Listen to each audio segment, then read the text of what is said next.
All right. So I'm not a professor here. I'm a staff member. I'm the coordinator for undergraduate student services. I think I know most of you by now. I work with Steph Gonzalez downstairs, so he's starting the half floor. So my presentation is very brief. I just wanted to go over the dual degree and the minors that you can take and add on to your program of study. And we'll go over the how-tos to do that and any necessary steps that you need to take. So to do a minor at BU, if you wish to pursue something of particular interest but not another complete major, that's your best option. I know most of you are taking distribution requirements right now, so if you're taking like an astronomy class and you find it interesting but you don't wish to add a whole other major, you can always do minor. They're typically 5 to 7 4-credit courses, so you're looking at anything in between 20 to 28 credits. Sometimes it varies. It can go down to 16 or up to 28, I think, is the maximum. And you can apply at any time throughout your 4 years here.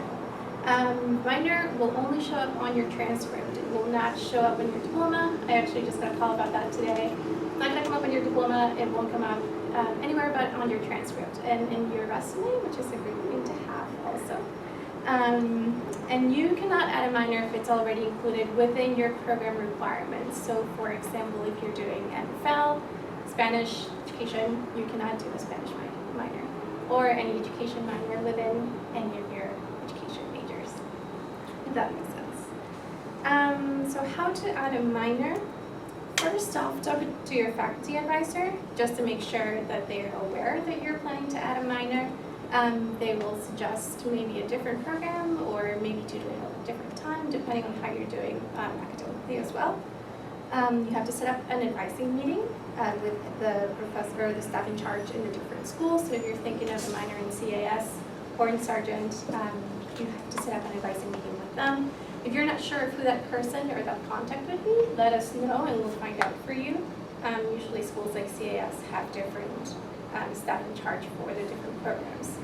And you would need to fill out a minor declaration form through us or the student records office downstairs on the first floor.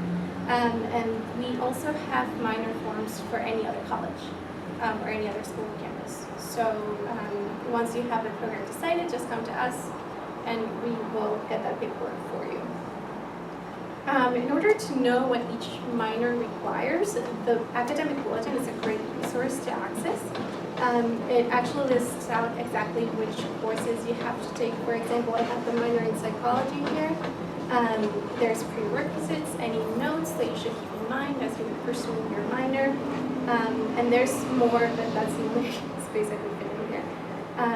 It tells you how many credits you would need and who the person in charge would be. So it's a great resource to access if you're thinking about adding a minor.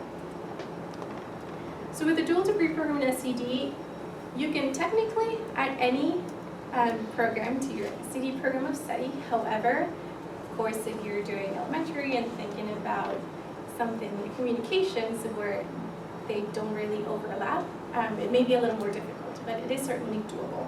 The earlier, the better. So if you're a first-year student thinking about possibly adding a dual degree program, then you should do it as soon as you can, as soon as you're decided. Consider income in AP credits. So if you came in with, let's say, 10 to 15 credits of AP scores, that can help in your requirements, your pre-requirements for any additional license or any additional major that you want to add.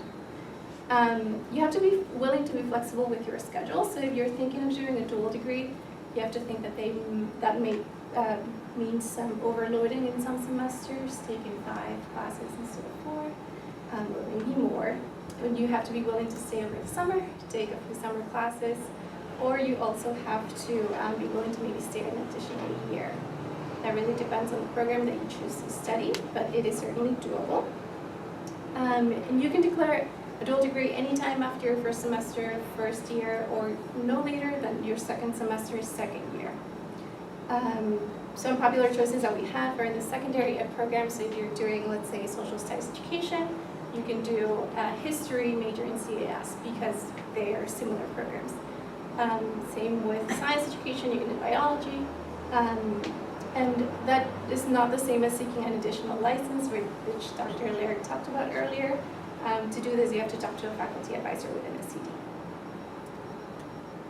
So how to add an additional major to your program? You need at least a 3.0 GPA to apply. You have to talk to your faculty advisor first.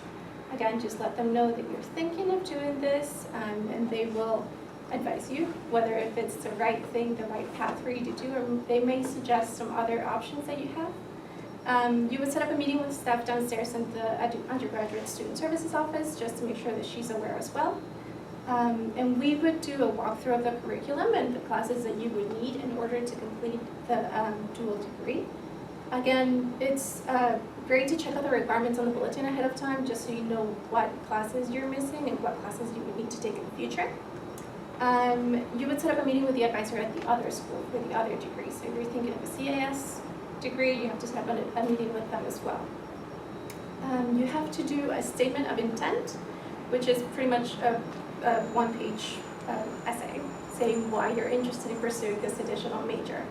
And the dual degree form, again, just paperwork that would need to be signed by both your advisor in SED and in the other school.